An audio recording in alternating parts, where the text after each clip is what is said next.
Hay amarres que no empiezan con una foto, empiezan con algo más triste. Una prenda en el canasto de ropa, una almohada que todavía huele a la persona que se fue, una cama donde un lado queda frío demasiado pronto. Esto me lo contó Lourdes, una mujer de San Pedro Sula, Honduras, que durante mucho tiempo pensó que su prima solamente estaba pasando una mala separación, una tristeza fea. Sí, pero humana, de esas que dejan a alguien mirando el celular cada 5 minutos, oliendo ropa vieja, durmiendo con la televisión prendida para que la casa no suene tan vacía. Su prima se llamaba Rina. Rina había vivido casi 4 años con Esteban. No eran una pareja perfecta. De hecho, según Lourdes, al final ya ni siquiera parecían pareja. Parecían dos personas atrapadas en una casa demasiado chica, respirando el mismo aire con rencor. Rina lo quería, pero lo quería de una forma que cansaba. Le revisaba la ropa cuando llegaba, olía el cuello de las camisas, preguntaba por perfumes ajenos. Se quedaba mirando las manchas de desodorante, los cabellos pegados en la tela, cualquier rastro que pudiera convertirse en prueba. Esteban empezó a apagarse antes de irse. Primero dejó de contestar rápido. Después dejó de contar cosas. Después empezó a dormir de espaldas. Rina decía que él estaba raro. Lourdes, que lo veía desde afuera, pensaba otra cosa. Esteban estaba aprendiendo a irse antes de juntar valor para cerrar la puerta. Cuando finalmente se fue, no hizo demasiado ruido. Juntó su ropa en bolsas negras, guardó documentos, cargadores, un par de zapatos, una gorra, algunas herramientas. Rina lo siguió por la casa sin gritar. Eso fue lo que a Lourdes más le impresionó cuando se lo contaron. No gritó, no lloró delante de él, no suplicó. Solo miraba cómo Esteban iba sacando partes de su vida de los muebles. Pero se olvidó una camisa gris, común, de algodón ya gastada en el cuello. Estaba en el canasto de la ropa sucia, mezclada con toallas y ropa de cama. No era una prenda importante, no tenía valor. No era un regalo ni una camisa de aniversario, ni algo que uno guardaría por romanticismo. Justamente por eso dolía más, porque era una prueba de vida cotidiana, el olor del trabajo, el sudor de dormir, la forma de un cuerpo que hasta el día anterior todavía pertenecía a esa casa. Rina la encontró esa misma noche. No la lavó, la sacó del canasto, la dobló y la dejó sobre la cama. Después, según contó Lourdes, empezó a dormir con la camisa del lado de Esteban. Al principio la abrazaba, después la ponía debajo de la almohada, después la usaba sobre su propia ropa, como si quisiera que el olor de él se mezclara con su piel. Cuando Lourdes le dijo que eso le hacía mal, Reina le contestó que no era distinto a guardar una foto. Pero sí era distinto. Una foto guarda una cara, una camisa guarda otra cosa. Guarda calor perdido, guarda cuello, guarda axila, guarda cansancio. Guarda esa parte íntima y vergonzosa de amar a alguien no por lo que dice, sino por la forma en la que deja olor en una habitación. Reina empezó a decir que extrañaba la presencia de Esteban, pero no hablaba de conversaciones ni de planes. Hablaba de su peso en la cama, de la respiración, de escuchar la ducha cuando él se bañaba, de la ropa húmeda colgada en el respaldo de una silla. No quería que volviera una relación, quería que volviera un cuerpo, y eso, en un amarre, es una diferencia peligrosa. A Balbina la encontró por una vecina. Balbina planchaba ropa en su casa. Ese era su trabajo visible. Vivía en una calle de mucho tránsito, con la puerta siempre entreabierta y camisas colgadas en ganchos de alambre. Desde la vereda se escuchaba el vapor de la plancha y el golpe seco de la ropa acomodándose sobre la mesa. No parecía una bruja. Ese detalle también importa. No tenía una sala oscura ni velas negras a la vista. Tenía canastos, almidón, botellas con agua perfumada, una radio vieja y un montón de prendas ajenas esperando turno. Camisas de oficina, uniformes escolares, manteles, sábanas. Ropa de gente viva, mezclada, doblada, marcada por cuerpos que no estaban ahí. Cuando Rina le llevó la camisa de Esteban, Balbina la olió antes de tocarla. Eso fue lo primero que la hizo sentir vergüenza. No asco, vergüenza. Porque en ese gesto entendió que lo que llevaba no era un recuerdo inocente, sino una necesidad demasiado física. Balbina le dijo que con una prenda sin lavar se podía llamar el cuerpo, pero no necesariamente la voluntad, que la ropa sucia no trae promesas, trae hambre de costumbre, trae la forma que alguien dejó en una cama, trae el rastro que todavía no terminó de secarse. Rina escuchó la parte que quería escuchar. que se podía llamar. El trabajo era simple, o parecía simple. Durante 9 noches tenía que poner la camisa de Esteban debajo del colchón, justo del lado donde él dormía. Encima de la cama debía dejar una funda de almohadas sin lavar, de las últimas que habían compartido. En la funda tenía que meter 3 cosas: azúcar, un cabello suyo y un hilo sacado del ruedo de la camisa. No tenía que prender velas ni rezar fuerte. Solo tenía que acostarse al lado de ella y no cruzar al lado de él. Eso era lo importante, no ocupar su lugar. Balbina le advirtió que, si el trabajo respondía y Esteban volvía, Rina debía sacar la camisa de abajo del colchón antes de dejarlo dormir en esa cama. Tenía que lavarla fuera de la casa, con sal, y colgarla en algún lugar donde le diera el viento. Si no lo hacía, Esteban podía volver atado a la prenda, no a ella.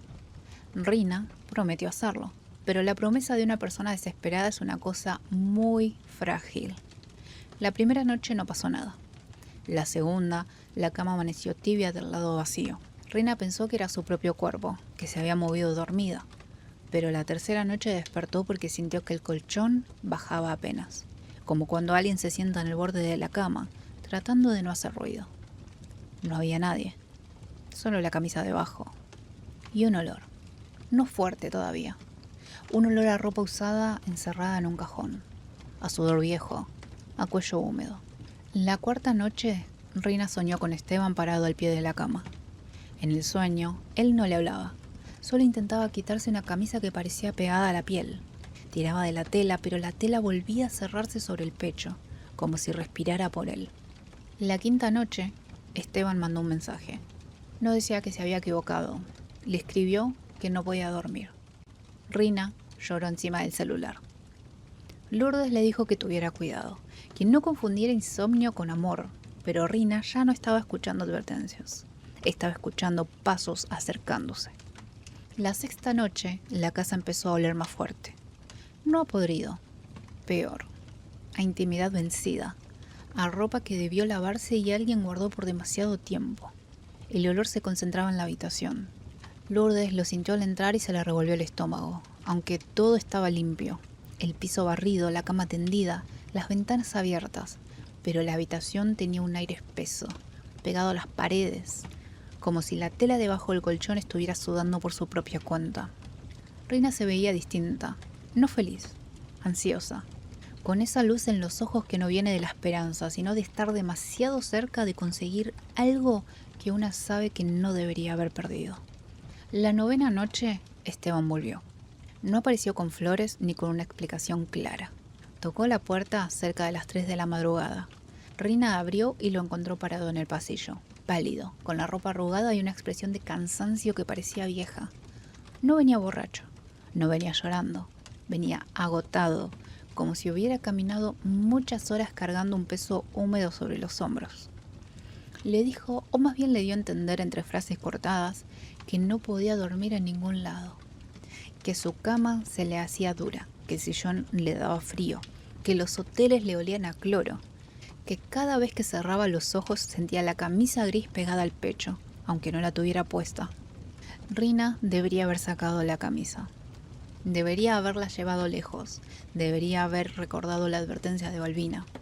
Pero vio a Esteban en la puerta, con la cara deshecha y el cuerpo buscando la cama como un animal enfermo busca sombra, y pensó que eso era amor volviendo por donde podía. Lo dejó entrar y lo dejó acostarse encima de la camisa. Ese fue el error. No el amarre, no la prenda, no Balbina. Ese momento. La decisión de ver a alguien deteriorado y llamarlo milagro. Al principio Rina creyó que todo había salido bien. Esteban durmió 14 horas seguidas. Cuando despertó, parecía confundido, pero tranquilo. Comió un poco, se bañó, se quedó en la casa. No habló demasiado de lo que había pasado esos días. Decía que tenía lagunas, que no recordaba bien cómo había llegado, que solo sabía que fuera de esa cama el cuerpo se le tensaba como si la piel no le quedara bien. A Rina esa frase le pareció dolorosa. A Lourdes le pareció una alarma, porque Esteban no decía que quería estar con ella, decía que fuera de esa cama no podía estar. Y no es lo mismo. Los días siguientes fueron una mezcla rara de alivio y asco. Rina sonreía mientras preparaba comida para dos, mientras volvía a ver los zapatos de Esteban junto a la puerta, mientras escuchaba la ducha correr, pero cada vez que entraba al dormitorio el olor era más fuerte. La camisa seguía debajo del colchón, no la sacaba. Decía que todavía no era momento, que si la lavaba demasiado pronto quizá todo se cortaba, que primero tenía que asegurarse de que Esteban se quedara por decisión. Pero Esteban ya no decidía casi nada. Pasaba horas acostado, no necesariamente dormido, acostado, con los ojos abiertos, mirando el techo, respirando lento. A veces se tocaba el pecho como si buscara una costura, otras veces se rascaba los hombros hasta dejarse la piel roja. En la parte alta de su espalda empezaron a marcarse líneas finas, paralelas, como costuras impresas desde adentro. Reina intentó pensar que era alergia al jabón. Cambió las sábanas, cambió el detergente, cambió el suavizante, pero nada cambió en él y el olor empeoró. Una tarde Lourdes fue a visitarla y encontró a Esteban en el lavadero. Estaba parado frente al canasto de ropa sucia, inmóvil, con las manos dentro de las prendas. No hacía nada obsceno ni violento. Eso lo volvía más perturbador. Solo tocaba la ropa de Rina, despacio, como si necesitara comprobar que estaba ahí. Cuando Lourdes lo llamó por su nombre, él tardó en responder. Después la miró con vergüenza. No vergüenza de haber sido descubierto, vergüenza de no entender qué estaba haciendo. Rina empezó a tener miedo recién cuando él quiso ponerse la camisa gris. Era de madrugada. Las 3 y algo. Ella despertó porque el colchón se movía. Esteban estaba de rodillas en el piso, metiendo los brazos debajo de la cama, tanteando en la oscuridad. Tenía la respiración acelerada. No hablaba, solo buscaba. Rina intentó detenerlo, y él, sin empujarla, sin levantarle la mano, la hizo a un lado con una fuerza torpe, desesperada, como quien aparta una manta que le tapa la cara. Sacó la camisa. La tela estaba húmeda, no mojada, húmeda, pesada y caliente. La camisa no podía estar así después de días bajo el colchón, pero Esteban la sostuvo contra su pecho con una expresión de alivio tan profundo que a Rina se le heló la sangre. Intentó ponérsela, pero no pudo. La camisa era de su talla, pero no pasaba por los hombros. La tela se estiraba, resistía, se pegaba en los brazos. Esteban empezó a forcejear y con cada tirón las marcas de su espalda se abrían más, como si la piel recordara dónde debía ir cada costura. Rina tuvo que cortarla con tijeras para sacársela. Esteban lloró, no como un hombre triste, como un niño enfermo al que le quitan algo que necesita para respirar. Ahí llamó a Lourdes, y Lourdes, que hasta entonces había intentado ser prudente, le dijo que aquello no era una reconciliación, que había algo más en esa casa usando el cuerpo de Esteban como si fuera una prenda mal colgada. Buscaron a Balbina al día siguiente. La encontraron planchando camisas blancas. Ni siquiera pareció sorprenderse. Eso enojó a Rina. Le dijo que ella sabía que podía pasar y por qué no se lo había explicado mejor. Balbina siguió pasando la plancha sobre una manga, lenta, hasta borrar una arruga. Después le dijo que sí se lo había explicado, pero que hay gente que escucha advertencias como quien escucha lluvia detrás de una ventana cerrada. Sabe que está ahí, pero no se moja todavía. Balbina aceptó ir a la casa. Cuando entró al dormitorio no tocó la cama. Se quedó en la puerta y olió el aire. Dijo que el amarre había agarrado mal porque Rina no llamó el amor de Esteban. Llamó su resto, su calor, su cansancio, su olor en la ropa. Llamó la parte más fácil de traer, porque la voluntad es más pesada y no siempre obedece. La camisa, según Balbina, ya no era de Esteban. Tampoco era de Rina. Era una boca de tela, una cosa que había aprendido a pedir cuerpo, y mientras siguiera debajo de esa cama, Esteban iba a ir perdiendo partes de sí mismo para llenarla. Rina empezó a llorar de verdad. No de miedo, de culpa, porque recién en ese momento pareció entender lo que había traído para mirarlo romperse. La limpieza tenía que hacerse esa misma noche. No podían quemar la camisa completa. Balbina dijo que quemar una prenda tan pegada podía llevarse piel con ella. Tenían que descoserla, cortar el cuello, abrir las mangas, separar el pecho de la espalda, devolverle al cuerpo la forma que la tela le estaba robando. El problema era que Esteban no podía estar en la habitación y tampoco podía estar lejos de la casa. Lo dejaron sentado en la sala, con Lourdes al lado. Reina y Balbina entraron en el dormitorio con la camisa, la funda de almohada y un balde con agua, sal y vinagre. A las 3:33 empezó el ruido. Primero en el colchón, un crujido bajo, como tela estirándose. Después en el placard, Las perchas golpearon entre sí, aunque nadie las tocaba. Después en el lavadero, donde la ropa sucia cayó del canasto y se arrastró unos centímetros por el piso, como si algo sin manos intentara acercarla al cuarto. Esteban se dobló en el sillón. Lourdes contó que no gritó, que apenas respiraba, que se agarraba el pecho con las manos como si alguien lo estuviera desvistiendo desde adentro. Balbina cortó el cuello de la camisa. La tela soltó un olor insoportable, no a sudor común, a ropa enterrada con alguien que todavía estaba tibio. Rina vomitó en el balde. Balbina no se detuvo. Abrió una manga y Esteban empezó a toser. Abrió la otra y las marcas de su espalda en la sala se pusieron rojas y después claras, como costuras que se deshacen en agua caliente. Cuando Balbina llegó a la parte del pecho, la camisa se movió. No mucho, pero lo suficiente. La tela se hundió hacia adentro y volvió a inflarse, como si respirara una vez. Rina soltó las tijeras. Balbina le hizo levantarlas, no con dureza, con cansancio. Le explicó que las cosas llamadas con desesperación casi siempre aprenden primero a respirar, porque respirar es lo mínimo que necesita algo para quedarse. Rina tuvo que cortar el frente, con sus propias manos. La tela se abrió. Y dentro, pegado al algodón, apareció el papel que ella había escrito durante el trabajo. Estaba húmedo, casi deshecho, pero todavía se entendía la frase. Que no pueda dormir sin mí. No decía que volviera feliz, no decía que volviera entero, no decía que volviera queriendo, solo eso, que no pudiera dormir sin ella. Y eso había recibido. En la sala, Esteban cayó al piso, no desmayado, sino dormido. Por primera vez desde que volvió, dormido de verdad. No esa quietud vigilante de los días anteriores, dormido como alguien a quien por fin le sueltan el cuello. Pero la camisa todavía no estaba muerta. Balbina metió los pedazos en el balde con sal y vinagre. El agua se oscureció de inmediato. La funda de almohada se hundió sola, como si una mano la empujara desde arriba. Rina tuvo que meter los brazos hasta los codos y sostenerla abajo mientras Balbina decía los nombres completos de los dos, separándolos uno por uno. No hubo rezos largos ni hubo espectáculo. Solo nombres. El de él, el de ella. El de él otra vez, el de ella otra vez. Cuando todo terminó, Balbina ordenó sacar los pedazos de tela y colgarlos al viento, lejos de la habitación. No en el patio de Rina, no en una cuerda de su casa, en un terreno abierto, donde el olor no pudiera volver a encontrar cama. Fueron antes de que amaneciera. Lourdes manejó. Rina llevaba el balde entre las piernas. Esteban seguía dormido en la sala, con las puertas abiertas y las ventanas abiertas, porque Balbina dijo que, si despertaba y la casa estaba cerrada, el amarre podría buscar otra forma de quedarse. Colgaron los pedazos de camisa en un alambrado, cerca de un terreno baldío. El viento los movía despacio.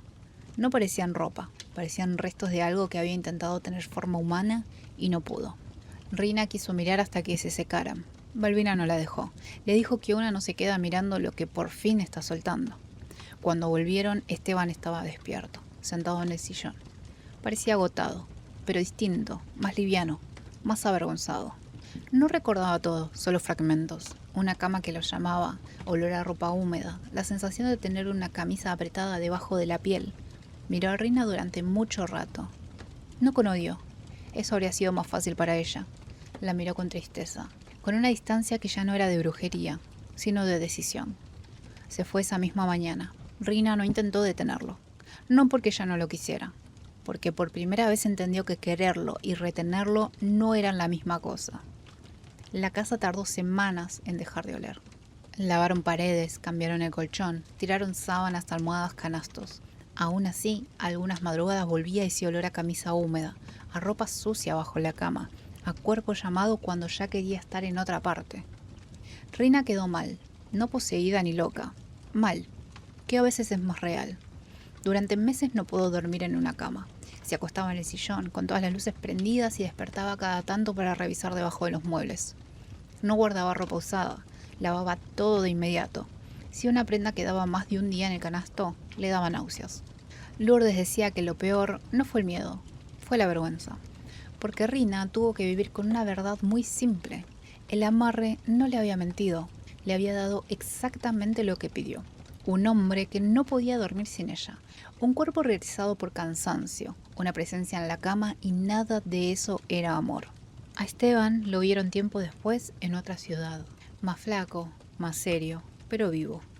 Dicen que nunca volvió a usar camisas grises, que dormía con la ropa limpia doblada lejos de la cama, que si una mujer le apoyaba la cabeza en el pecho se quedaba rígido, como si esperara sentir una costura cerrándose. Por su parte, Rina nunca volvió a buscarlo, pero una vez, años después, encontró una camisa en su puerta. No era la gris, no era de Esteban. Era una camisa blanca de hombre, perfectamente planchada, colgada en una percha de alambre en el picaporte. No tenía nota, no tenía nombre, no olía a nada. Eso fue lo que más miedo le dio, porque una prenda sin olor es una prenda esperando cuerpo. Rina no la tocó. Llamó a Lourdes. La levantaron con un palo, la metieron en una bolsa y la llevaron lejos. No la quemaron, no quisieron darle humo. La dejaron en un contenedor de basura de otra colonia y volvieron sin mirar atrás. Esa noche, a las 3:33, Rina despertó con frío. No había nadie en la habitación. La cama estaba vacía y la casa estaba limpia. Pero del lado donde Esteban dormía antes, el colchón estaba hundido. Apenas, como si alguien acabara de levantarse. Desde entonces, Rina duerme en una cama individual. No por comodidad, por límite, porque aprendió tarde que hay ausencias que duelen, pero dejan aire. Y hay regresos que llenan una casa de cuerpo, de olor, de peso, de respiración. Hasta que una descubre que lo que volvió no vino a amar, vino a ocupar un lugar exacto donde la desesperación le hizo cama.